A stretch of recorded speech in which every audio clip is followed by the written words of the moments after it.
Chapter 52, Community Ecology. We're going to start by discussing some species interactions. So here's an interesting example. As ants move across the forest floor looking for their own food, they scare up other insects, and there are birds called antbirds that eat those insects. What kind of an interaction is this? Well, it's a little bit complicated, but it's an interaction where the antbird is benefiting from the ants doing their normal thing. The ants are oblivious. The antbirds are not eating ants. They're eating these other insects that they're scaring up. And so the bird is positively benefited, but the ants aren't really affected at all. They're just doing their normal thing. So this is one type of species interaction, and there's a whole bunch. So here are a bunch of species interactions. What I'd like you to do is pause the video and try to fill out this table on your own, because it will help you identify misconceptions that you have about these interactions. And then when we go through the rest of the video, you'll connect to that learning better. So pause the video and fill out this table in your notes. Okay, I hope you paused the video. Now we're going to talk about these different interactions. So a mutualism is an example where both species are benefited. So they would have a plus, plus.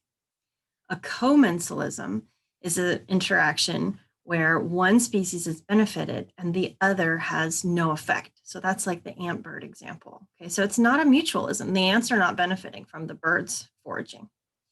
Then there are other interactions like competition where both species are harmed. This is a misconception that a lot of people have because of capitalism and our idea of market competition, which is supposed to benefit everyone. But that's not actually true. Businesses are harmed by competition too, and so are species. So competition is actually negative for both species involved. Herbivory, predation, and parasitism are all interactions where one species is benefited and the other is harmed, either by being eaten partially, eaten wholly, or parasitized. And ammensalism is another kind of interaction where one species is harmed and the other one is oblivious or neutral. So here's another example of a commensalism.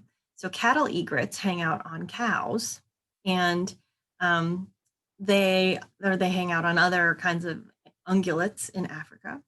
And the egrets benefit because as the cows or the ungulates move through the landscape, they scare up animals while they're feeding, and the cattle are unaffected.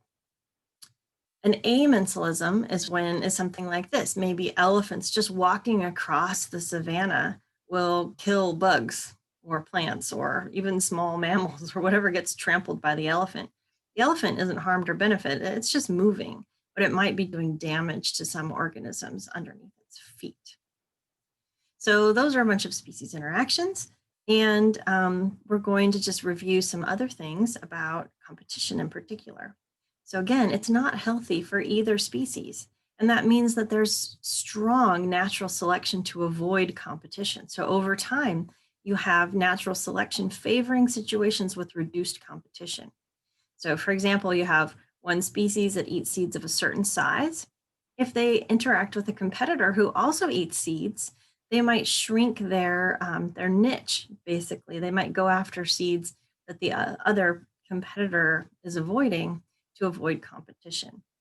So intraspecific competition is competition within a species, individuals of your same species competing, and this often has to do with population size. So as populations increase, then we have more intraspecific competition. And so it's called density dependent. It's a density dependent phenomenon, and that means that as the density of the organisms increases, it also increases. Then we have interspecific competition when two species overlap and their niches overlap. And basically what can happen is that they can outcompete one another. So competitive exclusion, this competitive exclusion principle, is one that states that basically if two species compete strongly, one might be excluded or be pushed to extinction. And this was determined by growing microbes in both isolation and in combination. And so if microbes have similar population sizes and similar niches when they're grown Together, they cannot coexist, and one species or the other will go extinct. Then we have basically kind of to build on this, we have this idea of fundamental versus realized niches. So if you have two niches and they overlap, then, well, you get a phone call. Let's take a break.